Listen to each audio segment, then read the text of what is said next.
Hello everyone, welcome to lucky education. और आज हम देखेंगे क्लास 10th की ज्योग्राफी का फर्स्ट चैप्टर जो है रिसोर्स एंड डेवलपमेंट के very important question, short questions देखने वाले हैं जो आपको एमसीक्यू सॉल्व करने में हेल्प करेंगे, वेरी शॉर्ट क्वेश्चंस को सॉल्व करने में हेल्प करेंगे और शॉर्ट क्वेश्चन को सॉल्व करने में हेल्प करेंगे और चैप्टर एक बार आपका रिवाइज हो जाएगा। ठीक है, पहला क्वेश्चन हम देखते हैं without wasting any time. Which of the following is the main cause of land degradation in Punjab. Land degradation का मतलब समझ लो, जमीन जो खराब हो जाती है ना किसी भी कारणवश, जमीन की क्वालिटी कम होने लग जाए तो उसको हम बोलते हैं लैंड डिग्रेडेशन। तो पंजाब में लैंड डिग्रेडेशन का क्या कारण है? चार यहाँ पे ऑप्शन दे रखे हैं, intensive cultivation, deforestation, over irrigation और ओवर ग्रेजिंग। तो पंजाब में जो मेन रीजन है वो है ओवर इरीगेशन, मतलब बहुत ज़्यादा पानी देते हैं। राइट।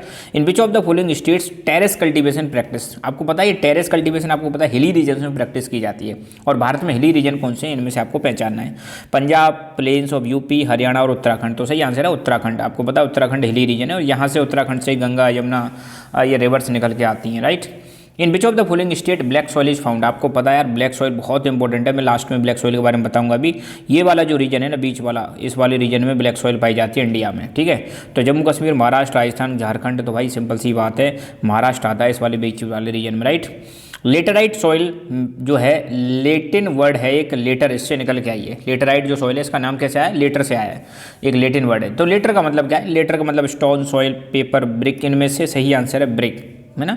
और ये लेटराइट सॉइल आप सबको पता है कहाँ पर पाई जाती है? इंडिया के इस वाले रीजन में पाई जाती है जहाँ पे बहुत ज़्यादा हैवी रेनफॉल होती है, तो इसकी वजह से इसके न्यूट्रिएंट्स भी बहकर चले जाते हैं ना, ये भी ध्यान रखना।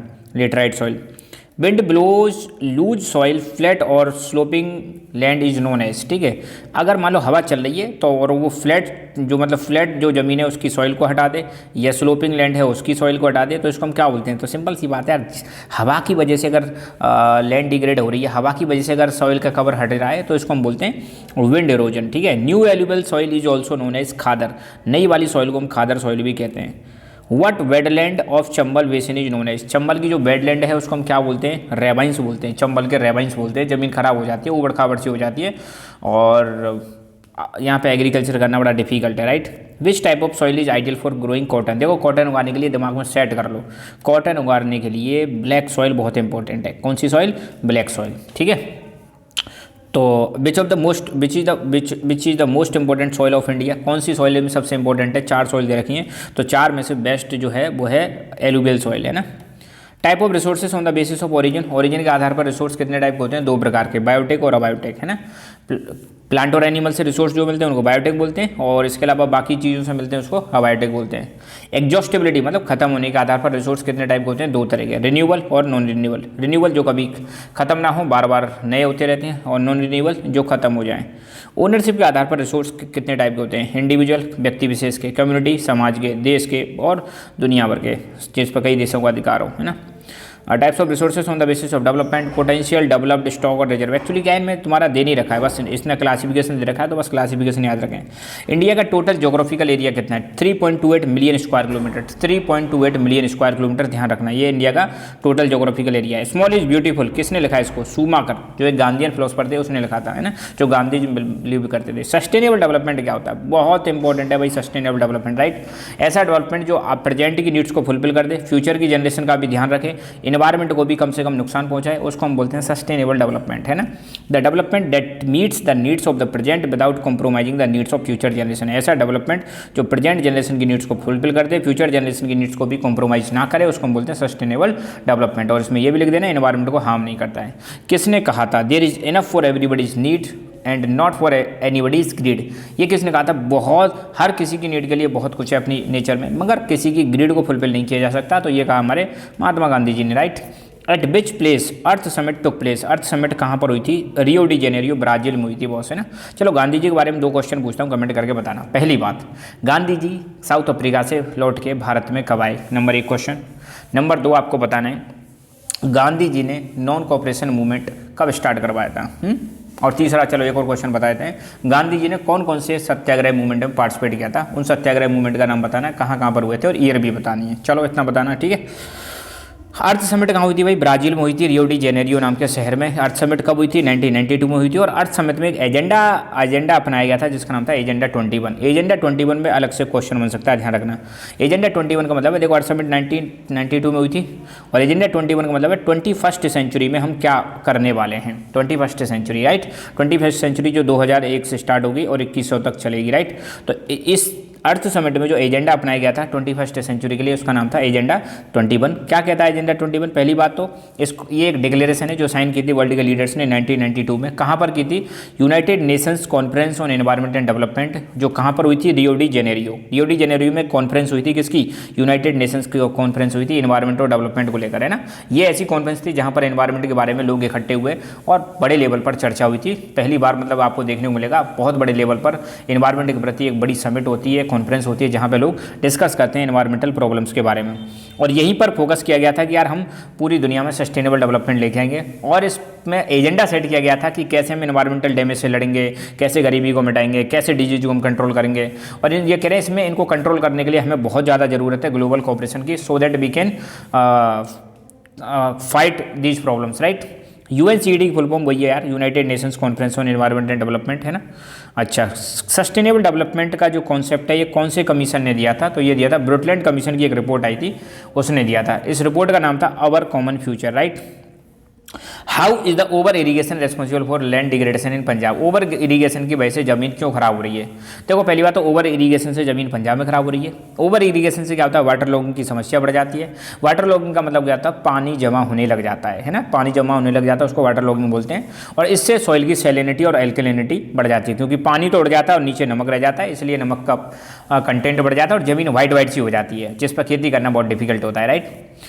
Where in India badland topography is commonly found? Badland topography कहाँ पाई जाती है? चंबल में पाई जाती है, जिसको हम चंबल के रेवाइंस भी बोलते हैं।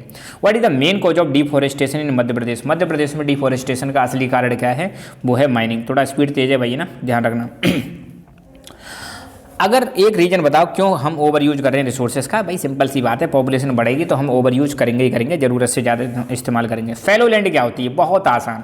अगर मान लो कोई ज़मीन खाली पड़ी है, खाली पड़ी हुई ज़मीन को हम फैलो लैंड बोलते हैं, जिस पर हम खेती नहीं कर रहे हैं ना। तो the land which is left uncultivated for 1 और less than 1 agriculture year is known as fallow land, है ना। फैलो लैंड, है ना, ये बता देना। Okay, which type of soil in India is most widespread and important? India में सबसे ज़्यादा कौन सी सॉइल पाई जाती है और क्यों इंपॉर्टेंट है? तो इंडिया में सबसे ज़्यादा एलुवियल सॉइल पाई जाती है और ये नॉर्दर्न प्लेन्स में पाई जाती है, ये भी आप ध्यान रखना, है ना। और एग्रीकल्चर के लिए इंपॉर्टेंट है, लिख देना। लीचिंग क्या होती है? लीचिंग मतलब किसी चीज़ का बह जाना, है ना। तो leaching is the process by which soil nutrients get washed away by heavy rains और laterite soil is developed due to it. आपको मैंने अभी थोड़ी देर पहले बताया था ना, इंडिया का ऐसे मैप देखोगे तो इधर वाले एरिया में आपको लेटेराइट सॉइल मिलेगी और आपको पता है यहाँ पर हैवी रेनफॉल होती है ना। साउथ वेस्ट मानसून जब आता है तो हैवी रेनफॉल की वजह से सॉइल की न्यूट्रिएंट्स बह बह के चले जाते हैं और सॉइल जो है न्यूट्रिएंट की कमी रह जाती है और इस प्रोसेस को हम बोलते हैं लीचिंग। और इससे जो मिट्टी जो बनती है उसको हम बोलते हैं laterite soil, right. Regular soil किसे कहते हैं? ब्लैक सॉइल के रेगुलर सॉइल कहते हैं। ब्लैक सॉइल कहाँ कहाँ पे पाई जाती है? महाराष्ट्र, गुजरात, मध्य प्रदेश, 3 स्टेट का नाम बता दिया है। 2 रीजन बताओ सॉइल इरोजन के, तो डिफॉरेस्टेशन, ओवरग्रेजिंग और faulty methods of agriculture. According to national forest policy 1952 of India, how much area of the total geographical area should be covered under forest? कह रहे हैं नेशनल फॉरेस्ट पॉलिसी जो आई थी भाई साहब 1952 में, इसके अनुसार देश में जो भी ज़मीन है उसका कितने % एरिया पे फॉरेस्ट होने चाहिए? 33% एरिया पे फॉरेस्ट होने चाहिए, 1/3 एरिया कह लो, है ना। Okay, which of the type of soil found in river deltas of eastern coast? Eastern coast का मतलब क्या? देखो भाई, ये वाला एरिया है वेस्टर्न कोस्ट, ये वाला एरिया है ईस्टर्न कोस्ट। यहाँ पे 4-5 रिवर आती हैं, आपने सुना होगा महानदी, गोदावरी, कृष्णा, कावेरी। तो ये रिवर जो है ना यहाँ पे डेल्टा बनाती है। और तो यहाँ पे कौन सी सॉइल पाई जाती है? तो यहाँ पे एल्यूवियल सॉइल पाई जाती है। इसके 3 फीचर बताओ। बहुत ज़्यादा फर्टाइल सॉइल होती है एल्यूवियल सॉइल, इसमें सैंड सिल्ट के लिए ये सारे के सारे पार्टिकल्स होते हैं और इसमें पोटास, फॉस्फोरिक एसिड और लाइम पाया जाता है। What steps can be taken to control soil erosion in hilly areas? Hilly areas में सॉइल इरोजन को कंट्रोल करने के लिए हम क्या कर सकते हैं? देखो यहाँ पे टेरेस फार्मिंग को अपना सकते हैं हम भाई साहब, डेंस प्लांटेशन कर सकते हैं स्लोप्स पर, कंटूर फार्मिंग को अपना सकते हैं, सो दैट हम सॉइल इरोजन को रोक सकें। Which is the most wide spread relief feature of India? India का सबसे ज़्यादा फैला हुआ रिलीफ फीचर क्या? रिलीफ मतलब फिजिकल फीचर। तो इंडिया में सबसे ज़्यादा आपको पता है प्लेन्स पाए जाते हैं, राइट। वाटर इरोजन क्या है यार, है ना। अगर मान लो सॉइल की जो ऊपर वाली लेयर है वो पानी की वजह से हट जाए तो उसको हम वाटर इरोजन बोलते हैं। ब्लैक सॉइल के कुछ फीचर्स बताओ। ब्लैक सॉइल को हम ड्राईवुड सॉइल बोलते हैं। ये कॉटन उगाने के लिए बहुत ज़्यादा बढ़िया सॉइल है, इसलिए इसको हम कॉटन ब्लैक सॉइल भी बोलते हैं। ये फाइन पार्टिकल्स की बनी होती है जिसको हम बोलते हैं क्लेई मटेरियल, और इसकी मॉइस्चर होल्डिंग कैपेसिटी बहुत बढ़िया होती है, मतलब मॉइस्चर को होल्ड करके रखती है। और इसमें गर्मियों के दिनों में आपको देखने को मिलेगा क्रैक्स डेवलप हो जाते हैं, जिससे इसमें एरेशन बढ़िया हो पाता है, हवा अच्छी तरह से पास हो पाती है, राइट। बांगड़ खादर में अंतर बताओ। देखो बांगड़ बी मतलब बूढ़ा, याद रखना, बूढ़ा मतलब ओल्ड, बस। दूसरी अपने आप नहीं हो जाएगी। खादर मतलब खाद देने से कोई चीज़ नहीं हो रही है ना। तो Bangar soil old alluvial soil को बोलते हैं, Khadar soil new alluvial soil को बोलते हैं। बांगड़ सॉइल में कंकर नोड्यूल्स पाए जाते हैं बहुत ज़्यादा, जबकि खादर सॉइल में कंकर नोड्यूल्स कम पाए जाते हैं। बांगड़ सॉइल कम फर्टाइल होती है और ये ज़्यादा फर्टाइल होती है, ठीक है। और इसमें फाइन पार्टिकल्स कम होते हैं बांगड़ में, इसमें फाइन पार्टिकल्स ज़्यादा होते हैं। जितने ज़्यादा फाइन पार्टिकल्स सॉइल उतनी ज़्यादा फर्टाइल होगी, ठीक है। तो ये चैप्टर हमारा कंप्लीट हुआ। ऐसे ही करके हम ज्योग्राफी के सारे चैप्टर्स को जो पेपर में आ रहे हैं शॉर्ट क्वेश्चन हम देखेंगे, और लास्ट में इनकी एक कंबाइंड मर्ज करके मैं वीडियो डाल दूंगा, ठीक है। सो खुश रहो, मुस्कुराते रहो, जीते रहो। जय हिंद, जय Bharat. Hello everyone, welcome to lucky education. और आज हम देखेंगे क्लास 10th की ज्योग्राफी का chapter number 2 forest and wildlife resources. इसके शॉर्ट क्वेश्चन देखेंगे, कुछ एमसीक्यू क्वेश्चन देखेंगे। बहुत छोटा सा चैप्टर है, हार्डली 5 मिनट भी नहीं लगने वाले हैं, ठीक है। तो यहाँ पे पहला question, joint forest management has been in formal existence since. ये जॉइंट फॉरेस्ट मैनेजमेंट वाला जो सिस्टम है कब से एग्जिस्टेंस में आया? 1990, 1925, 1962, 1988। तो आंसर है इसका सही 1988। विच of the following conservation strategy does not involve in community participation. यहाँ 4 स्ट्रेटेजी दे रखी हैं, इसमें से कौन सी स्ट्रेटेजी जो है कम्युनिटी पार्टिसिपेशन में नहीं आती?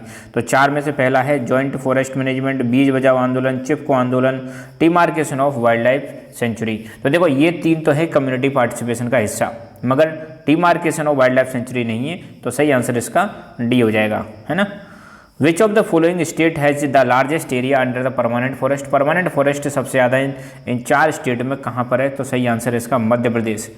चिपको आंदोलन जो है कहाँ स्टार्ट हुआ था? Himalayan region, island region, desert area, और या फिर इनमें से कोई भी नहीं।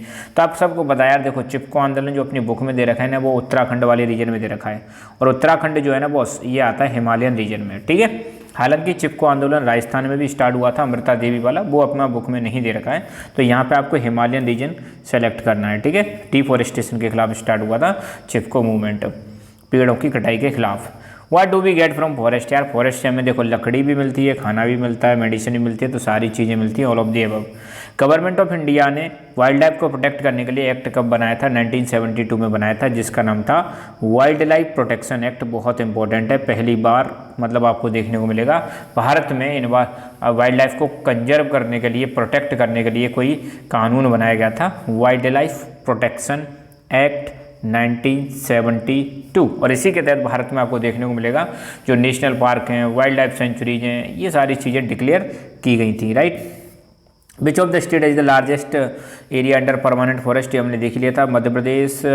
प्रोजेक्ट टाइगर कब लॉन्च हुआ था भाई? प्रोजेक्ट टाइगर 1973 में लॉन्च हुआ था। टाइगर्स की पॉपुलेशन कम हो गई थी, इसको बढ़ाने के लिए, और नो डाउट इसका बहुत अच्छा रिजल्ट निकला है बॉस, बहुत अच्छा है।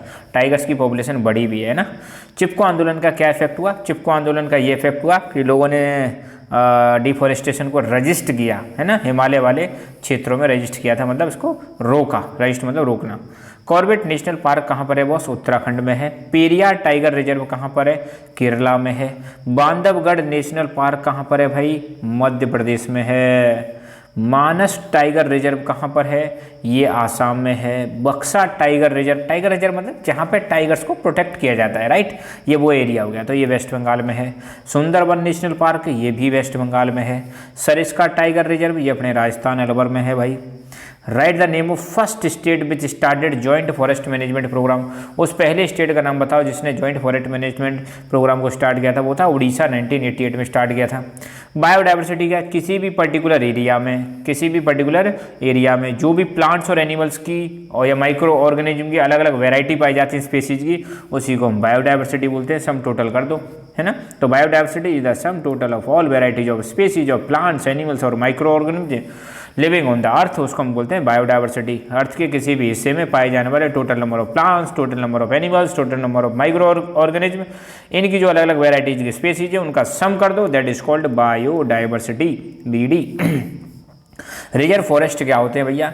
रिजर्व फॉरेस्ट वो होते हैं जिनको सरकार कंट्रोल करके रखती है और यहाँ पर सारी की सारी एक्टिविटी जैसे लकड़ी इकट्ठी करना, जानवरों को चराना, ये सारी चीज़ें बैन होती हैं, ये नहीं कर सकते, राइट। और इंडिया में जो सबसे ज़्यादा फॉरेस्ट हैं वो रिजर्व फॉरेस्ट हैं, मोर देन हाफ, मतलब 50% से भी ज़्यादा फॉरेस्ट यही हैं आपके ना। अनक्लास्ड फॉरेस्ट कौन से होते हैं? ऐसे फॉरेस्ट जो वेस्टलैंड है और जिस पर सरकार और प्राइवेट दोनों का कंट्रोल है उसको हम बोलते हैं अनक्लास्ड फॉरेस्ट। तो यहाँ पर ये वाला चैप्टर हमारा कंप्लीट हुआ। So thank you so much, keep learning, keep enjoying and God bless you all. Hello everyone, welcome to lucky education. और आज हम देखेंगे क्लास 10th की ज्योग्राफी का चैप्टर नंबर 4 एग्रीकल्चर। इसके शॉर्ट क्वेश्चन हम देखने वाले हैं, लगभग 55 क्वेश्चन हम देखेंगे और 55 क्वेश्चन का मतलब है आपका बहुत सारा चैप्टर इसके माध्यम से रिवाइज भी हो जाएगा और छोटे छोटे क्वेश्चन कैसे आते हैं वो भी आपको कन्फर्म पता चल जाएगा, ठीक है। तो शुरुआत करते हैं। पहला question, which one of the following describe a system of agriculture where single crop is grown on a large scale. इसमें से कौन सी एग्रीकल्चर है जहां पे आपको देखने को मिलेगा बहुत बड़े एरिया पर, बहुत सारी जमीन पर सिर्फ एक ही क्रॉप ग्रो की जाती है? तो ऐसा सिस्टम कहां पे देखने को मिलता है? देखो, शिफ्टिंग एग्रीकल्चर में ऐसा कुछ नहीं है। प्लांटेशन एग्रीकल्चर इसका सही आंसर है ना। हॉर्टिकल्चर इतना ग्रो नहीं करते, कम एरिया में करते हैं। और इंटेंसिव भी आपको पता है, जहाँ ज़मीन कम होती है वहाँ पर इंटेंसिव एग्रीकल्चर करते हैं। तो बड़े एरिया में तो प्लांटेशन एग्रीकल्चर की जाती है, right. Which of the following is rabi crop? Rabi crop के बारे में आपको पता है, ऐसी क्रॉप्स जो विंटर सीजन में ग्रो की जाती हैं, अक्टूबर नवंबर में बोई जाती हैं, मार्च अप्रैल में काट ली जाती हैं, हार्वेस्टिंग कर ली जाती है, उनको हम रबी क्रॉप्स बोलते हैं, ठीक है।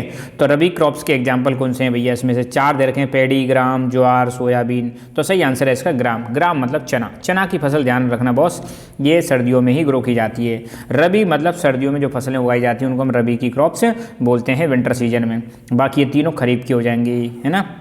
विच one of the following is leguminous crop? Leguminous crop क्या होती है? देखो, कुछ क्रॉप्स ऐसी होती हैं जिनकी जड़ों में ना बॉस, जिनकी जड़ों में कुछ गांठ सी पाई जाती हैं, ऐसे ऐसे ऐसे गांठ सी पाई जाती हैं और इन गांठ पर एक बैक्टीरिया बैठता है जिसका नाम है राइजोबियम। और राइजोबियम बैक्टीरिया क्या करता है? इन्वायरमेंट में जो आपकी नाइट्रोजन गैस है उसको सिंपल फॉर्म में कन्वर्ट कर देता है, मतलब नाइट्रोजन का फिक्सेशन करता है। और ऐसा करके ये जो बैक्टीरिया है राइजोबियम, सॉइल की फर्टिलिटी बढ़ा देता है। तो ये जो राइजोबियम बैक्टीरिया है कौन सी क्रॉप्स में पाया जाता है? उन क्रॉप्स में पाया जाता है जिनमें उनकी जड़ें जो होती हैं ऐसी नोडुलेटेड होती हैं, गांठ गांठ जो पाई जाती हैं, नोडुलेटेड रूट्स बोलते हैं। और ये कौन से प्लांट में पाई जाती हैं? ये पाई जाती हैं बॉस आपकी पल्सेस में पाई जाती हैं, ठीक है। I hope now it is clear. क्या होती हैं लेग्यूमिनस क्रॉप्स? लेग्यूमिनस क्रॉप्स वही अभी जो जिनकी जो जड़ें होती है, रूट्स होती है, उसमें नोड्यूल्स होते हैं, गांठ होती है और उन पर एक बैक्टीरिया रहता है जो नाइट्रोजन का फिक्सेशन करता है और सिंपल फॉर्म में कन्वर्ट करता है और सॉइल की फर्टिलिटी बढ़ाता है। मतलब अगर आप ऐसी क्रॉप्स लेग्यूमिनस क्रॉप्स ग्रो करोगे तो सॉइल की फर्टिलिटी बढ़ेगी। तो इसका आंसर है pulses, right. Which one of the following is announced by the government in support of crops? In 4 option में से कौन सी चीज़ सरकार अनाउंस करती है ताकि किसानों को सपोर्ट कर सकें, राइट। मैक्सिमम सपोर्ट प्राइस, ज्वार, मिलेट और सीसेम। ओहो, तो ये ऑप्शन एक्चुअली गलत है। तो इसका सही आंसर एक चीज़ याद रखना, maximum support price, direct answer याद रख लेना, ठीक है। ये ऑप्शन है ही नहीं इसमें ना। तो मतलब यहाँ पे ध्यान देना, सरकार जो है मतलब किसानों को सपोर्ट करने के लिए एक चीज़ अनाउंस करती है जिसका नाम है मैक्सिमम सपोर्ट प्राइस, जिसको हम बोलते हैं MSP, ठीक है। मतलब जब भी आप रबी की क्रॉप्स या खरीफ की क्रॉप ग्रो करोगे उससे पहले ही सरकार अनाउंस कर देती है कि हम आपकी क्रॉप को मार्केट प्राइस से ज़्यादा प्राइस पर खरीदेंगे, ताकि किसान ये इंश्योर कर सकता है कि उसको भरोसा हो जाएगा कि ठीक है भाई सरकार तो खरीदेगी। तो ये मैक्सिमम सपोर्ट प्राइस किसानों को सपोर्ट करने के लिए। कॉमर्शियल फार्मिंग क्या है? कॉमर्शियल फार्मिंग, पहली बात तो कॉमर्शियल वर्ड आ रहा है तो मतलब बड़े स्केल पर की जाएगी। इसका पर्पज होगा प्रॉफिट कमाना, तो बहुत लार्ज स्केल पर की जाती है। लार्ज स्केल का मतलब बहुत बड़े एरिया में इसको किया जाता है। इसका पर्पज एक ही होता है, इंडस्ट्रीज को रॉ मटेरियल प्रोवाइड कराना और एक्सपोर्ट करना, है ना, माल को बाहर विदेशों में भेजना। What term does describe the system of farming where single crop is grown on large area? एक बड़े एरिया में एक ही क्रॉप बोई जाती है तो उसको हम क्या बोलते हैं? Plantation agriculture. इंडिया में कितने लोग हैं जो एग्रीकल्चर पर डिपेंड है भैया? 2/3 का मतलब है 66% लोग आज भी एग्रीकल्चर पर डिपेंडेंट हैं। ऑल्दो ये परसेंटेज अब धीरे धीरे डाउन जा रहा है ना। स्लैश एंड बर्न एग्रीकल्चर को और किस मतलब कौन सी एग्रीकल्चर को स्लैश एंड बर्न एग्रीकल्चर के नाम से जानते हैं? वो है प्रिमिटिव सब्सिस्टेंस एग्रीकल्चर। एक बार मैं सारी चीज़ें बताता हूँ, उसमें बहुत सारे क्वेश्चन बनते हैं, बहुत इंपॉर्टेंट है। प्रिमिटिव सब्सिस्टेंट एग्रीकल्चर, इसको हम स्लैश एंड बर्न एग्रीकल्चर भी बोलते हैं, क्योंकि यहाँ पे क्या करते हैं, कोई फॉरेस्टेड रीजन होता है वहाँ पे पेड़ों को कट कर दिया जाता है, कट करने के बाद उनको आग लगा दी जाती है, फिर उनकी जो ऐश होती है राख उसको मिट्टी मिला देते हैं, मिट्टी मिलाने से सॉइल की फर्टिलिटी बढ़ जाती है, फिर 4-5 साल तक खेती करते हैं और जैसे ही उसकी फर्टिलिटी कम होती है तो दूसरी जगह पर चले जाते हैं। तो अभी यहाँ खेती कर रहे थे, अब दूसरी जगह पे शिफ्ट हो गए, है ना। तो ये जो एग्रीकल्चर है इसको प्रिमिटिव ट्राइब्स करती थी, पुराने ज़माने के जो लोग थे ऐसे ही करते थे, ठीक है। इसी को हम बोलते हैं सबसिस्टेंस एग्रीकल्चर, जिसको भारत में झूम के नाम से भी जानते हैं, खासकर नॉर्थ ईस्ट इंडिया में, ठीक है। तो slash and burn agriculture is all, किसका नाम है ये है प्रिमिटिव सबसिस्टेंस एग्रीकल्चर। स्लैश मतलब काटना, बर्न का मतलब एकदम जला देना। Which is the staple food crop of majority of Indians, majority of Indians के लिए कौन सी स्टेपल फूड क्रॉप है। स्टेपल मतलब मुख्य आहार, लोग जो है ना मुख्य खाने के रूप में कौन सी फसल ज़्यादा खाते हैं इंडिया में, तो भैया राइस खाते हैं, राइट। क्योंकि देखो जो कोस्टल एरिया ना इंडिया के, कोस्टल एरिया में आपको पता है राइस ग्रो किया जाता है और सब लोग राइस ही खाते हैं ना। और फिर उसके बाद आती है वीट, है ना। वीट और राइस दोनों ही स्टेबल क्रॉप है, मुख्य भोजन है। पैडी की कौन कौन सी वैरायटी इंडिया में ग्रो करते हैं, तो ओस, अमन, बोरो, ये 3 वैरायटी हैं राइस की, इनको भारत में ग्रो किया जाता है। जायद क्रॉप्स आपको पता है जो रबी क्रॉप्स और खरीफ क्रॉप्स के बीच में जो ग्रो की जाती हैं शॉर्ट टाइम पर, उनको हम बोलते हैं जायद क्रॉप्स, और इनको हम ग्रो करते हैं समर में। और अगर मैं मंथ्स की बात करूं बॉस, आप लगा लो मार्च से लेके जून के बीच में इनको ग्रो कर दिया जाता है, मार्च से जून के बीच में, है ना, लगभग। तो जायद क्रॉप्स शॉर्ट समय के लिए ग्रो करते हैं। कौन कौन सी क्रॉप्स आती हैं भैया, मस्क मिलेन, वाटर मिलन, कुकुम्बर, वेजिटेबल्स, फॉडर, है ना, जो तरबूज वरबूज आप देखते हो ना। रबी क्रॉप्स कौन कौन सी हैं, वीट, बार्ले, मस्टर्ड, पोटैटो, ग्राम, पी, रबी के बारे में बता ही दिया है ना। इंडिया की राइस प्रोडक्शन में कौन सी रैंक है, सेकंड, फर्स्ट पे चाइना है। खरीफ क्रॉप्स कौन कौन सी है, देखो खरीफ क्रॉप्स आपको बताएं रेनी सीजन में ग्रो करते हैं बॉस। कौन से सीजन में, रेनी सीजन में ग्रो करते हैं। जैसे ही मानसून आता है, मानसून कब आता है, 1 जून को मानसून आ जाता है केरल में, उसके बाद नॉर्थ इंडिया में पहुँचते पहुँचते जुलाई तक आता है। तो जून जुलाई में इन फसलों को बोया जाता है साउथ वेस्ट मानसून के आने पर, बरसात पर डिपेंड होती है पूरी तरह से। एग्जाम्पल मिलेट, बाजरा, ज्वार, रागी। ब्लडलेस रिवॉल्यूशन किसको कहते हैं, ब्लडलेस रिवॉल्यूशन भाई साहब जाना जाता है भूदान ग्रामदान जो मूवमेंट चलाया था आचार्य विनोबा भावे जी ने, उसको बोलते हैं ब्लडलेस रिवॉल्यूशन। और यहाँ पे क्या किया गया था, जो लैंडलेस फार्मर्स थे उनको लैंड प्रोवाइड करवाई गई थी, लोगों ने डोनेट कर दी थी, दान दे दिया था ज़मीन का और गाँव के गाँव का। राइस के मामले में भैया लार्जेस्ट प्रोड्यूसर कौन है, चाइना है। कोर्स ग्रेन्स में को क्या आता है, ज्वार, बाजरा, रागी, मेज, ये सब कोर्स ग्रेन्स में आते हैं। और अगर कोई पूछे फाइन ग्रेन्स में क्या आता है, फाइन में आपका आता है राइस एंड व्हीट, ये फाइन ग्रेन्स में आते हैं ना, ग्रेन मतलब अनाज। विच country is the largest producer of pulse in the world, दुनिया में सबसे ज़्यादा दालें इंडिया ग्रो करता है मेरे दोस्त। Which country is the largest producer of sugarcane in the world, गन्ना सबसे ज़्यादा कौन प्रोड्यूस करता है, ब्राज़ील। ये ब्राज़ील वही देश है बॉस जहाँ पे एक जगह है रियो डी जेनेरियो। कमेंट करके बताओ रियो डी जेनेरियो में क्या हुआ था, कब हुआ था, उसके बारे में बताना है आपको, है ना। What is the rank of India in the world in sugarcane production, sugarcane production के मामले में भैया हम सेकंड पे हैं। टी भारत में कौन लेके आया था, अंग्रेज लेके आए थे चाय को, चाय, वाओ।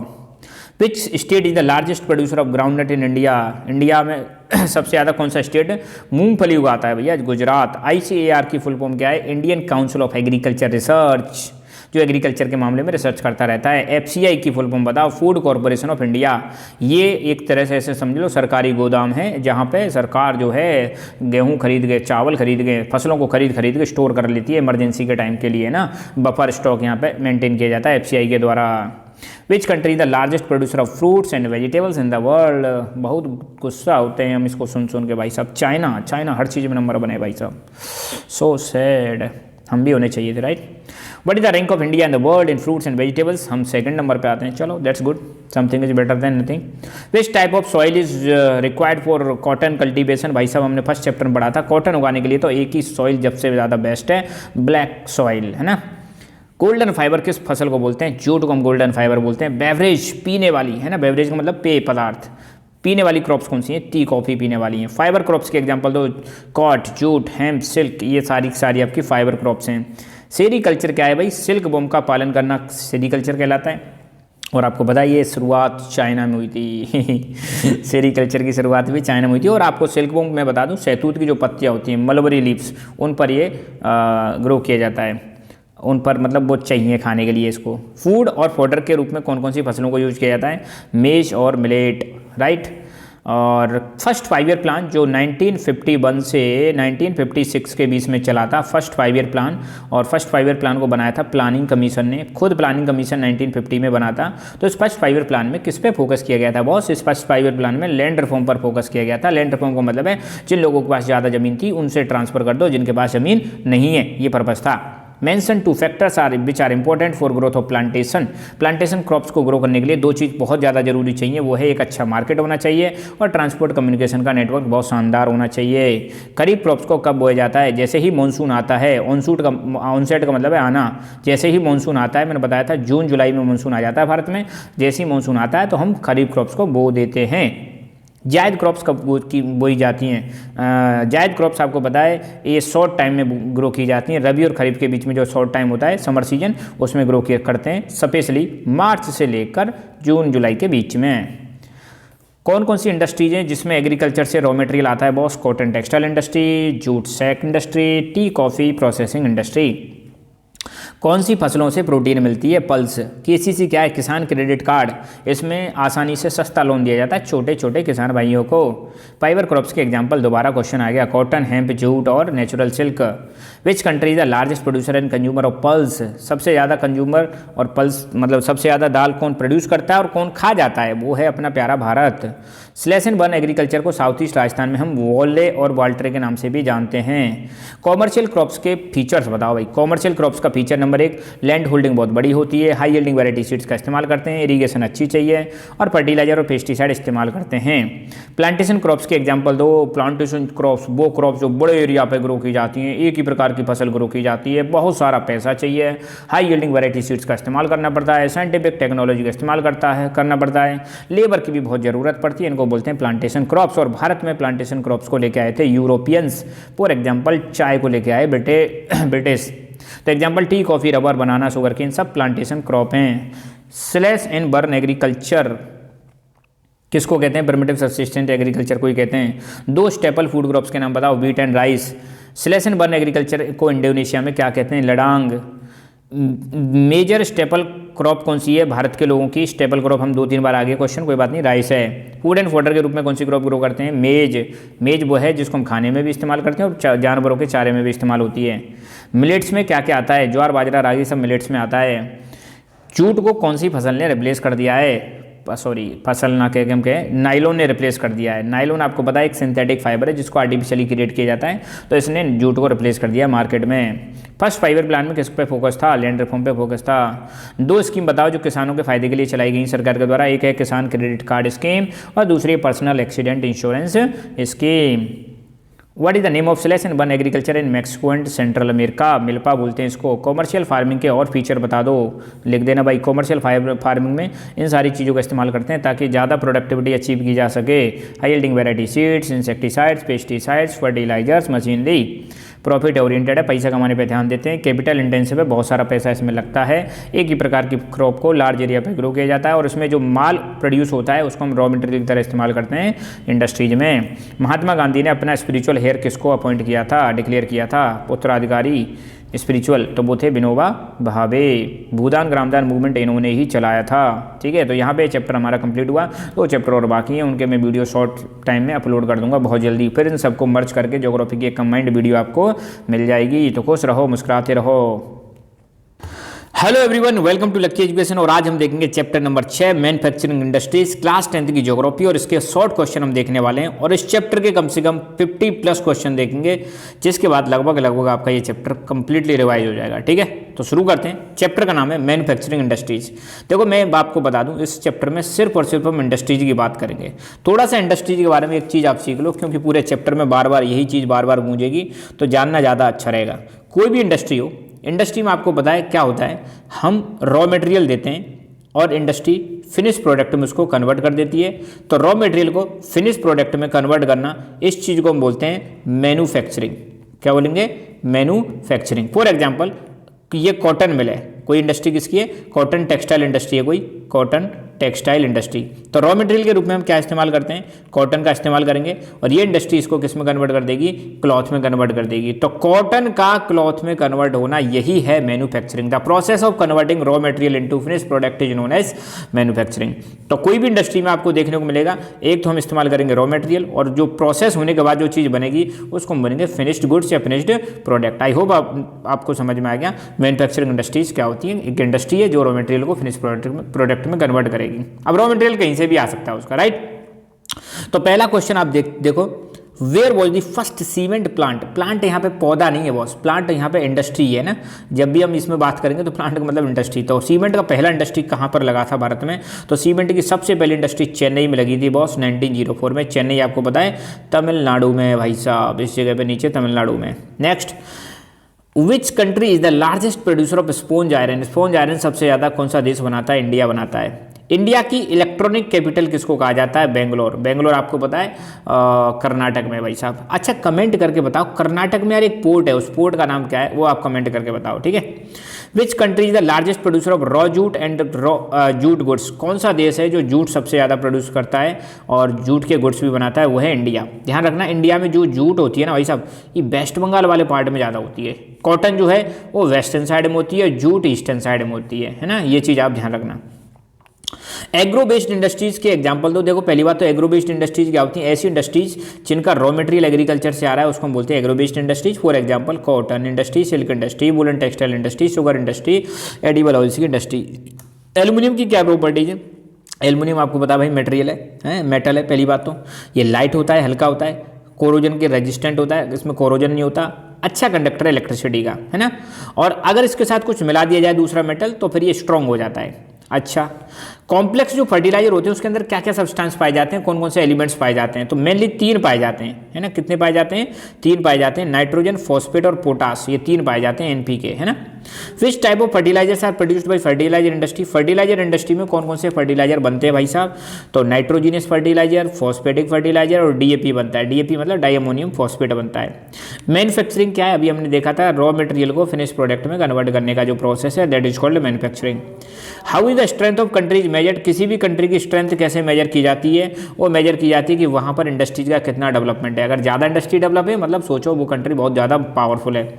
एनएमसीसी क्या है, National Manufacturing Competitiveness Council, NMCC, right. Name the places where most manufacturing units पर लोकेटेड बिफोर इंडिपेंडेंस। आज़ादी से पहले यार किन किन जगहों पर सबसे ज़्यादा इंडस्ट्री लगी हुई थी भारत में, उन जगहों के आपको नाम बताने हैं। तो एक तो है भैया मुंबई, ये रहा आपका मुंबई, दूसरा है चेन्नई, ये रहा चेन्नई, और तीसरा है कोलकाता। ये 3 जगह पर आज़ादी से पहले इंडस्ट्री ज़्यादा हुआ करती थी। Mention any one factor for ideal location of industry. यार इंडस्ट्री कहाँ लगानी चाहिए, एक आइडियल चीज़ बता दो। तो इंडस्ट्री लगानी चाहिए जहाँ पे रॉ मटेरियल आसानी से अवेलेबल हो। देखो मैं आपको बता दूँ एक ही बार में कहाँ इंडस्ट्री लगानी चाहिए, उसके कई सारे फैक्टर हैं। अगर आपको इंडस्ट्री लगानी है तो नंबर एक तो देखना पड़ेगा रॉ मटेरियल कितना अवेलेबल है या नहीं, तो रॉ मटेरियल के पास इंडस्ट्री लगाते हैं। दूसरा लेबर की अवेलेबिलिटी देखते हैं कि लेबर अवेलेबल है या नहीं, चीप। तीसरा हम देखते हैं वहाँ पर access of transport and communication facilities अच्छी हैं नहीं, वहाँ पे इंडस्ट्री लगाते हैं। चौथा हम देखेंगे वहाँ पे एनर्जी सप्लाई अवेलेबल है या नहीं है। तो ऐसे करके 5-6 फैक्टर हैं जिन पर हम ध्यान देते हैं इंडस्ट्री लगाने से पहले। Give the example of 2 cotton agro based industries. Agro based industry तो आपको बताइए यार, कॉटन टेक्सटाइल, वुलन टेक्सटाइल अभी बताया था। How industries are divided on the basis of capital investment. Capital investment के आधार पर इंडस्ट्रीज को कैसे डिवाइड किया गया है, तो कैपिटल मतलब कितना पैसा खर्च किया, इसके आधार पर इंडस्ट्री एक तो स्मॉल स्केल होती है और दूसरी लार्ज स्केल होती है। नेशनल जूट पॉलिसी कब आई थी भाई, 2005 में आई थी। मिनरल बेस्ड इंडस्ट्रीज क्या होती हैं, एग्जांपल दो यार, नाम से पता चला ऐसी इंडस्ट्री जिसमें रॉ मटेरियल के रूप में मिनरल्स का इस्तेमाल करते हैं, उनको बोलते हैं mineral based industries. Example iron and steel, cement और एल्युमिनियम। वेस्ट बंगाल में आयरन और स्टील का प्लांट लगा हुआ है भाई, उसका नाम बताओ कौन से हैं, तो दुर्गापुर और Burnpur. National Manufacturing Competitiveness council कब क्यों सेटअप की गई थी, तो पर्पज इसका एक ही था यार, मैन्युफैक्चरिंग सेक्टर को बढ़ावा देना, डेवलप करना, प्रमोट करना। Name the factors which affect the location of industries. Location of industries को प्रभावित करने वाले फैक्टर जो हमने देखा था, नंबर 1 रॉ मटेरियल होना चाहिए, बिजली अवेलेबल होनी चाहिए, लेबर अवेलेबल होनी चाहिए और मार्केट होना चाहिए सबसे इंपॉर्टेंट। लाइट वेट इंडस्ट्रीज कौन सी होती है भाई साहब, यार नाम से पता चल रहा है लाइट वेट मतलब जिसका रॉ मटेरियल लाइट हो, जिसका फिनिश प्रोडक्ट लाइट हो। अब लाइट का मतलब क्या, लाइट का मतलब है हल्का, क्या चीज़, हल्का। तो इंडस्ट्रीज वजन के आधार पर 2 टाइप की होती हैं, लाइट और हैवी। तो industry that uses light raw material and produces light goods are called light industries. Example industries manufacturing sewing machine और इलेक्ट्रिक फैंस, ये सब किस में आ जाएगा, लाइट इंडस्ट्रीज में। 4 इंपॉर्टेंट कॉटन टेक्सटाइल सेंटर बताओ महाराष्ट्र में, भैया Mumbai, Solapur, Pune, Nagpur. Sugar producing states के नाम बताओ इंडिया के, तो भाई उत्तर प्रदेश और महाराष्ट्र। कर्नाटक में स्टील पावर प्लांट कहाँ मिलते हैं भाई, भद्रावती और Vijayanagar. 5 electronic goods producing centres के नाम बताओ। बेंगलोर, हैदराबाद, दिल्ली, मुंबई, चेन्नई। एग्लोमरेशन इंडस्ट्रीज क्या होती हैं, एग्लोमरेशन इकोनॉमीज क्या होती हैं? देखो एग्लोमरेशन इकोनॉमीज थोड़ा सा हमको ऐसे समझना पड़ेगा। सपोज किसी जगह पर एक इंडस्ट्री लगी है, जैसे मान लो फॉर एग्जांपल हीरो बाइक की कहीं पर एक इंडस्ट्री लगी है, तो हीरो बाइक क्या है, सारी चीज़ खुद नहीं बनाती। फॉर एग्जांपल ये इंडस्ट्री टायर कहीं से खरीदेगी और बाइक में लाइट कहीं से खरीदेगी, पेंट कहीं से लेगी रंग करने के लिए, ट्यूब कहीं से लेगी, क्लच वायर होता है वो कहीं से लेगी, नट कहीं से लेगी, बोल्ट कहीं से लेगी, सीट कवर कहीं से लेगी। तो आप देखो एक इंडस्ट्री लगने से बहुत सारी इंडस्ट्रीज को क्या होता है, फ़ायदा होता है। तो ये जो सारी की सारी इंडस्ट्री जो एक मेन इंडस्ट्री की वजह से बेनिफिट हो रही हैं, इसको हम बोलते हैं एग्लोमरेशन इकोनॉमीज। तो देखो यहाँ पे many industries tend to come together to make use of advantage offered by the urban centres are known as agglomeration economies. कोई भी अर्बन सेंटर है वो एक एडवांटेज दे रहा है कि भाई मैं एक मेन इंडस्ट्री लगा रहा हूँ बड़ी, उसकी वजह से जिन जिन को फायदा पहुँच रहा है उस फायदे को इकट्ठा कर दो, उसको बोलेंगे agglomeration economies, right. Thermal pollution क्या है यार, नाम से पता चल रहा है गर्म पॉल्यूशन। गर्म पॉल्यूशन का मतलब क्या है, अगर मान लो कोई थर्मल पावर प्लांट है या कोई फैक्ट्री है, उससे गर्म पानी निकल रहा है और वो गर्म पानी सीधा नदी में या पौंड में चला जाता है ठंडा करने से पहले ही, उसको हम बोलते हैं थर्मल पॉल्यूशन। अब यार गर्म पानी नदी में जाएगा तो मछली मर जाएंगी भाई साहब। कंज्यूमर इंडस्ट्रीज क्या होती हैं, ऐसी इंडस्ट्री जो ऐसा प्रोडक्ट बनाती है जिसको डायरेक्टली कंज्यूमर यूज करते हैं, उनको बोलते हैं consumer industries. Example sugar, toothpaste और पेपर, इनको हम डायरेक्टली यूज करते हैं। ओनरशिप के आधार पर इंडस्ट्री 4 तरह की होती हैं। अगर इंडस्ट्री का मालिक सरकार है तो उसको हम बोलेंगे पब्लिक सेक्टर इंडस्ट्री। अगर आप लोग प्राइवेट लोग उसके मालिक हैं तो प्राइवेट इंडस्ट्रीज। सरकार और प्राइवेट दोनों मिलकर चला रहे हैं तो जॉइंट सेक्टर। और रॉ मटेरियल अगर मान लो कोऑपरेटिव में क्या होता है, कई सारे लोग मिलकर चलाएं तो है ना, रॉ मटेरियल प्रोड्यूस करने वाले और फाइनली जो मैन्युफैक्चरर होते हैं सब मिल जाएं, एक चेन बन जाए, बहुत सारे लोग मिलकर चलाएं तो उसको कोऑपरेटिव सेक्टर बोलते हैं। Which twin states of India are known for cotton production. 2 states के नाम बताओ जिनको हम ट्विन स्टेट्स बोलते हैं और कॉटन प्रोडक्शन बहुत अच्छा होता है यहाँ पे, तो महाराष्ट्र और गुजरात। भारत की पहली जूट मिल कहाँ लगी भाई, बहुत अच्छा क्वेश्चन है ना। भारत की सबसे पहली जूट मिल 1855 में रिसरा कलकत्ता में लगी थी, कोलकाता में जूट मिल, है ना, ये चीज़ ध्यान रखना। मिनी स्टील प्लांट क्या होते हैं यार, नाम से ही पता चला, मिनी मतलब छोटे छोटे स्टील प्लांट। ऐसे प्लांट जिनको हम मार्केट के पास लगाते हैं, ऐसे प्लांट जो जिनका प्रोडक्शन कम होता है, ऐसे प्लांट जो साइज में छोटे होते हैं, जिनमें हैवी इलेक्ट्रिक फर्नेस यूज करते हैं और स्टील स्क्रैप और स्पॉन्ज आयरन का यूज करते हैं। यहाँ पर ध्यान रखना, स्टील बनाने के लिए ना जो कबाड़े वाली स्टील है ना उसी का यूज कर लेते हैं ना, और आयरन का यूज कर लेते हैं। भारत में स्टील को प्रमोट करने के लिए एक कंपनी है जिसका नाम है सेल। तो सेल की फुल फॉर्म में Steel Authority of India Limited. Which one of the following industry uses limestone as a raw material. Limestone को कहाँ पर रॉ मटेरियल की तरह इस्तेमाल किया जाता है, तो सीमेंट में यूज करते हैं बॉस, है ना। विच one of the following agencies markets steel for the public sector plants. तो कौन सी कंपनी है इनमें से जो स्टील का मार्केटिंग करती है, तो वो है SAIL, Steel Authority of India limited.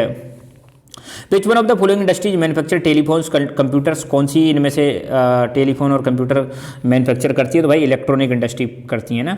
Bauxite को रॉ मटेरियल की तरह कौन इस्तेमाल करता है, तो आपने साइंस में भी पढ़ा है, बॉक्साइट से भैया एल्युमिनियम मिलता है, तो बॉक्साइट और है जिससे हमें एल्युमिनियम मिलता है। तो एल्युमिनियम इंडस्ट्री में बॉक्साइट का इस्तेमाल करते हैं रॉ मटेरियल की तरह।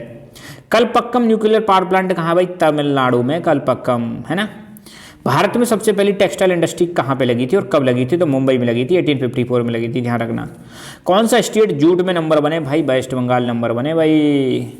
आयरन और स्टील इंडस्ट्री को बेसिक इंडस्ट्री क्यों बोलते हैं, आयरन और स्टील इंडस्ट्री को बेसिक इंडस्ट्री इसलिए बोलते हैं क्योंकि बहुत सारी इंडस्ट्रीज इस पर डिपेंड रहती है, खासकर जो मशीन जैसे प्रोडक्ट बनाती हैं। अब आपको पता है आयरन और स्टील इंडस्ट्री क्या है, ये इससे जो आयरन बनेगा इससे बहुत सारी मशीन्स बनती हैं, बहुत सारे प्रोडक्ट बनते हैं। तो इसलिए कोई भी इंडस्ट्री, ये मान लो कोई इंडस्ट्री नंबर 1 है, इसका जो फिनिश प्रोडक्ट है ना, अगर इस फिनिश प्रोडक्ट को किसी दूसरी इंडस्ट्री में रॉ मटेरियल की तरह इस्तेमाल करें तो 1 नंबर वाली जो इंडस्ट्री है इसको हम बोलेंगे basic industry, right.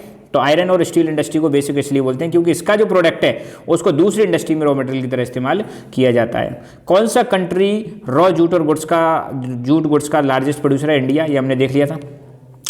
Largest producer of consumer steel कौन है भाई, चाइना।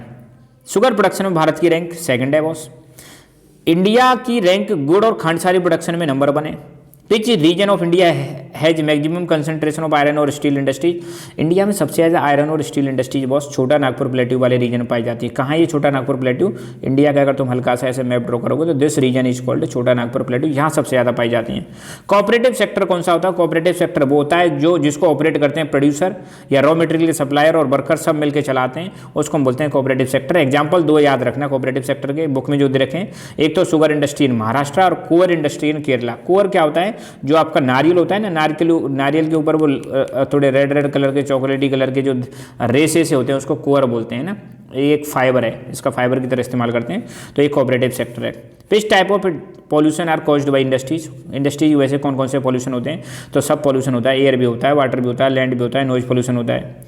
आयरन और स्टील इंडस्ट्री को हैवी इंडस्ट्री क्यों बोलते हैं यार? सिंपल है, हैवी इंडस्ट्री इसलिए बोलते हैं क्योंकि इसमें जो रॉ मटेरियल या फिनिश गुड्स दोनों ही हैवी और बल्कि होते हैं, इसलिए इसको हैवी इंडस्ट्री बोलते हैं। आयरन और स्टील इंडस्ट्री में कौन सा रॉ मटेरियल इस्तेमाल करते हैं? तो मेनली आयरन और कोकिंग कोयल और लाइम, इनको 4:2:1 में यूज करते हैं। और इसको अगर हार्ड बनाना है स्टील को तो मैग्नीज का इस्तेमाल करते हैं। पब्लिक सेक्टर इंडस्ट्रीज कौन सी होती हैं? वो इंडस्ट्री जिनका मालिक और जिनको ऑपरेट सरकार कर रही है तो वो पब्लिक सेक्टर इंडस्ट्री होती हैं। एग्जाम्पल भेल सेल, भेल की फुल फॉर्म में भारत हैवी इलेक्ट्रिसिटी लिमिटेड और SAIL Steel Authority of India Limited है ना। अच्छा, प्राइवेट सेक्टर इंडस्ट्री कौन होती है? जिनका मालिक और जिनको प्राइवेट लोग, जिनको मालिक या जिनको ऑपरेट करने वाले लोग प्राइवेट इंडिविजुअल्स हैं या ग्रुप ऑफ प्राइवेट इंडिविजुअल्स हैं, उनको हम बोलते हैं private sector industries. Example टेस्को, Tata iron and steel company, auto Bajaj limited, Dabur industry, ये सब प्राइवेट है। जॉइंट सेक्टर क्या होता है? जॉइंट आपको पता है, जब सरकार, स्टेट मतलब यहाँ पे गवर्नमेंट और इंडिविजुअल लोग मिलकर अगर किसी इंडस्ट्री को चला रहे हैं तो उसको हम बोलते हैं जॉइंट सेक्टर इंडस्ट्रीज। बुक में एग्जाम्पल दे रखा है वो याद रखना, ऑयल इंडिया लिमिटेड OIL। ठीक है, यहाँ पर ये चैप्टर हमारा कंप्लीट हुआ। एक चैप्टर की मुझे और वीडियो बनाना है और ट्रांसपोर्ट वाले के, उसके बाद तुम्हारे ज्योग्राफी के सारे चैप्टर खत्म, उनको मर्ज करके मैं अगले वीडियो में आपको अपलोड कर दूंगा। ठीक है, तो वीडियो पसंद है तो भाई लाइक करो यार, thank you so much. Hello everyone, welcome to lucky education. और आज हम देखेंगे ज्योग्राफी का chapter number 7, lifelines of national economy, class 10th की ज्योग्राफी। लास्ट चैप्टर है बॉस, और इसके हम वेरी शॉर्ट क्वेश्चन और शॉर्ट क्वेश्चन देखने वाले हैं, जिसके माध्यम से अपना चैप्टर भी पूरा कंप्लीट रिवाइज हो जाएगा। Lifelines of national economy, lifeline किसको बोला गया भाई? देश की इकोनॉमी के लिए लाइफलाइन। लाइफलाइन मतलब समझ रहे हो ना, बहुत इंपॉर्टेंट चीज़ है हर किसी देश के लिए।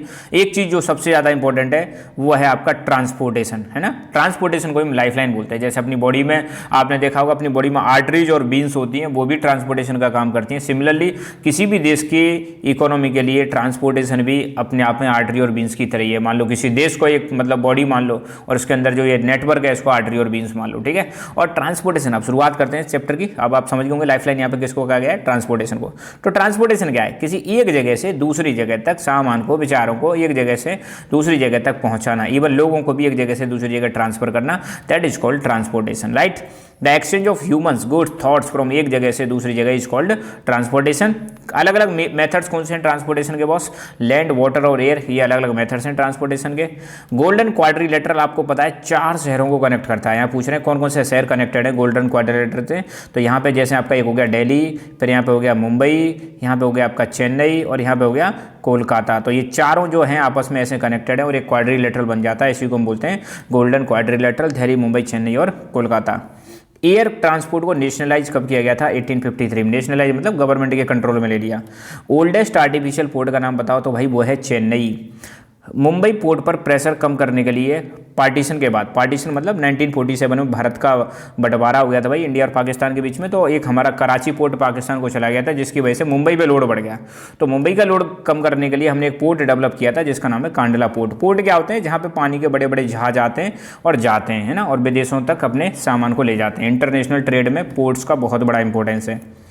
एक कंपनी ONGC, फुल फॉर्म क्या है भाई इसकी? Oil and natural gas corporation है, राइट।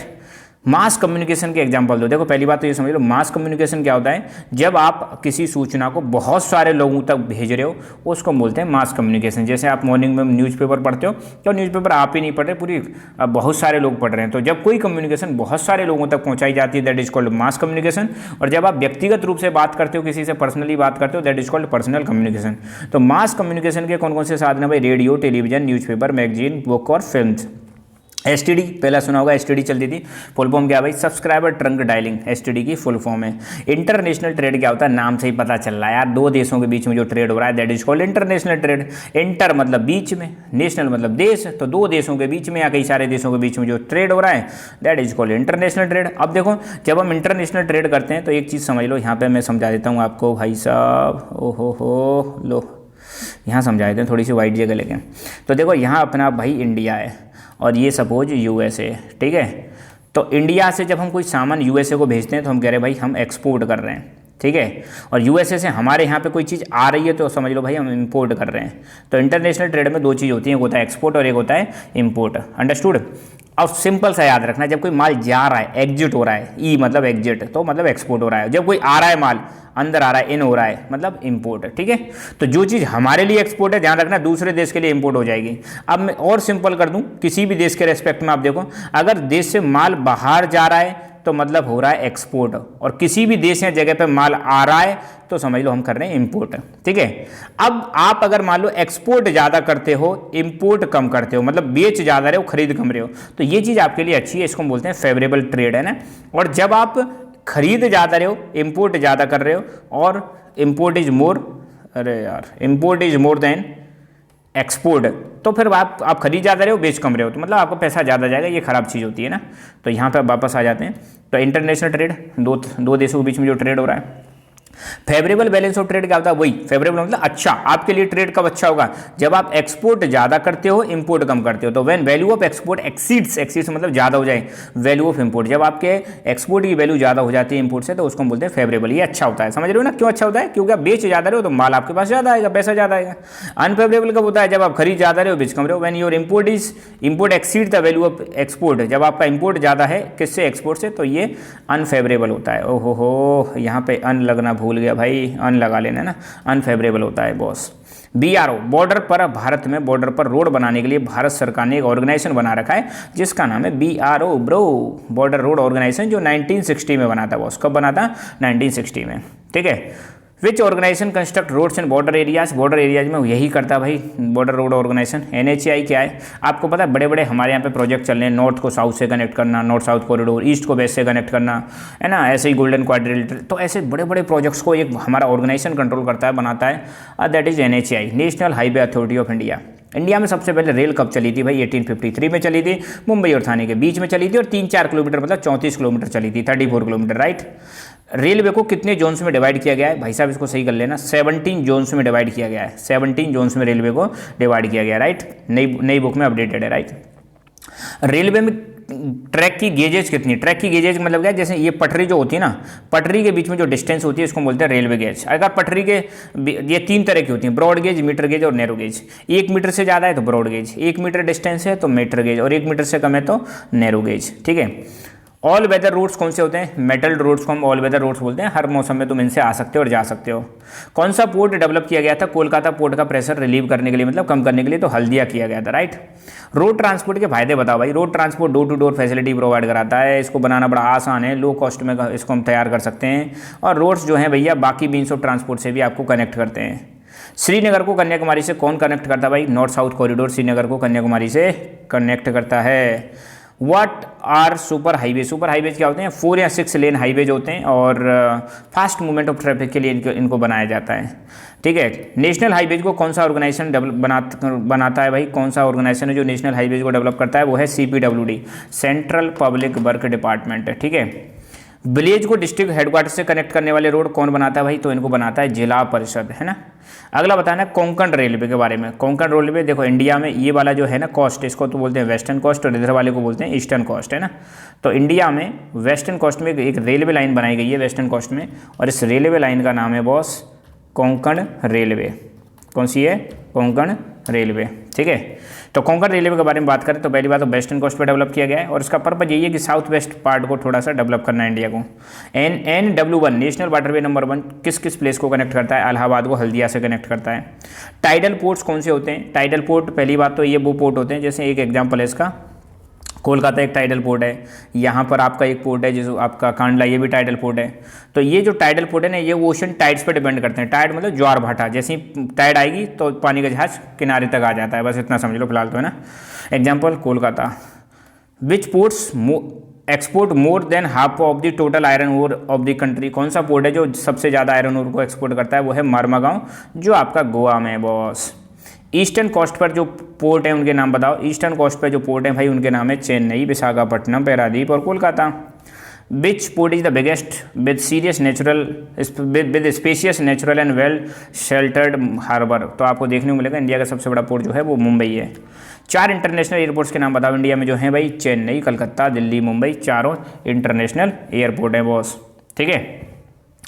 नेक्स्ट 2 इनलैंड वाटरवेज के नाम बताओ, तो NW1, NW2। NW1 जो है गंगा रिवर पर है, NW2 जो है ब्रह्मपुत्र रिवर पर है। NW मतलब नेशनल वाटरवे है ना।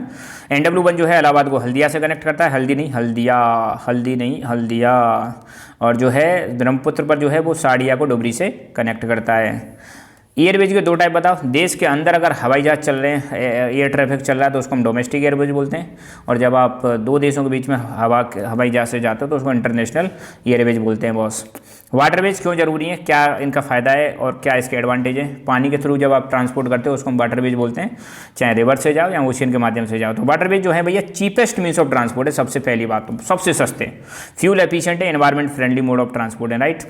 What is the length of India coast line, India की जो कोस्ट लाइन है उसकी लंबाई कितनी है भाई? 7516.6 किलोमीटर है ना, 7516.6। एयरवेज के फायदे बताओ। एयरवेज भैया फास्टेस्ट है और मोस्ट कंफर्टेबल और प्रेस्टिजियस मोड ऑफ ट्रांसपोर्ट है, सबसे जल्दी ले जाएगा और आसानी भी रहती है, और भैया नाम है ही भाई प्रेस्टिजियस मतलब प्रतिष्ठित है, प्रशंसा है। अब हवाई जहाज से जाओगे तो कहोगे भाई हम हवाई जहाज से आए हैं ना, तो आपकी वैल्यू अलग ही होगी। Which company provide helicopter services to ONGC and where, तो भाई कौन सी कंपनी है जो ONGC को हेलीकॉप्टर सर्विस प्रोवाइड कराती है? वो है पवन हंस हेलीकॉप्टर लिमिटेड। ये oil and natural gas commission को एयर सर्विसेज प्रोवाइड कराती है ना, कमीशन है ना, ऑयल एंड नेचुरल कमीशन, पहले कुछ अलग लिख रहा था, उसको सही कर लेना। ईस्ट वेस्ट कॉरिडोर किस किस को कनेक्ट करता है? ईस्ट वेस्ट कॉरिडोर समझ रहे हो, इंडिया के गुजरात वाले पार्ट को देखो, यूं लाइन आएगी एक यहाँ से यहाँ तक, ईस्ट से वेस्ट तक। तो ईस्ट में आपको पता है सिलचर आसाम में, और वेस्ट में है जो पोरबंदर गुजरात, इसको कनेक्ट करने वाले कॉरिडोर को बोलते हैं ईस्ट वेस्ट कॉरिडोर। और नॉर्थ यहाँ जम्मू कश्मीर से लेके और यहाँ साउथ में कन्याकुमारी तक, इसको बोलते हैं नॉर्थ साउथ कॉरिडोर। तो east west corridor Silchar Assam को कनेक्ट करता है पोरबंदर गुजरात से। नेशनल हाईवे नंबर 1 जो है किसको कनेक्ट करता है? पहली बात तो जो शेरशाह सूरी मार्ग है उसको हम नेशनल हाईवे नंबर 1 बोलते हैं, और ये लोकेटेड है दिल्ली और अमृतसर के बीच में, दिल्ली और अमृतसर के बीच में, ठीक है। इसके अलावा कुछ और भी क्वेश्चंस हैं, मैं उनको एक बार आपको बता देता हूँ बॉस। इस PDF में आ नहीं पाए कुछ मिस्टेक की वजह से। पहली चीज़ तो इसमें ये है बॉस, एक अटल टनल है आपकी। कौन सी टनल है? अटल टनल सबसे हाईएस्ट टनल है, हाईएस्ट मतलब सबसे हाइट पे, मतलब सबसे बड़ी टनल है एशिया की, और कुछ 9.02 किलोमीटर के समथिंग है आपकी अटल टनल, एक इसके बारे में याद रखना। और एक सेकंड, एक स्कीम है आपकी उड़ान, उड़े देश का आम नागरिक, ये कुछ बॉक्स में दे रखे हैं, उड़ान स्कीम है, उड़े देश का आम नागरिक। इसका पर्पज़ ये है कि भाई मिनिस्ट्री ऑफ एविएशन ने इसको चला रखा है, कम प्राइस पर लोगों को, आम आदमी को एयर फैसिलिटीज़ प्रोवाइड कराना है ना। एक क्वेश्चन है आपका, इंडिया का डीपेस्ट पोर्ट का नाम बताओ। तो इंडिया का जो डीपेस्ट पोर्ट है वो है विशाखापट्टनम। भारत में टोटल कितने पोर्ट्स हैं भाई? 12 पोर्ट्स हैं, ये आप ध्यान रखना, बड़े बड़े जो पोर्ट्स हैं। बिगेस्ट पोर्ट मैंने बता दिया कौन सा है, मुंबई है ना।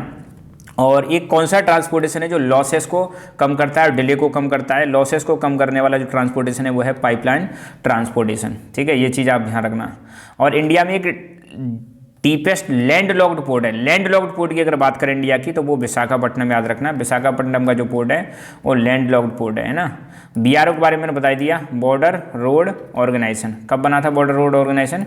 1960 के बीच में बना था, 1960 में बॉर्डर रोड ऑर्गेनाइजेशन, इसके बारे में भी आपको याद रखना है, ठीक है। बाकी तो बस इतना ही है, लगभग हमने सारे क्वेश्चन डिस्कस कर लिए, फिर भी कुछ रह जाए देख लेना। हाँ, अटल टनल का ध्यान रखना, वर्ल्ड की लॉन्गेस्ट हाईवे टनल है, लॉन्गेस्ट हाईवे टनल अटल टनल 19 अटल टनल, टनल मतलब सुरंग, वर्ल्ड की हाईएस्ट लॉन्गेस्ट मतलब टनल है, 9.02 किलोमीटर के समथिंग है, ठीक है।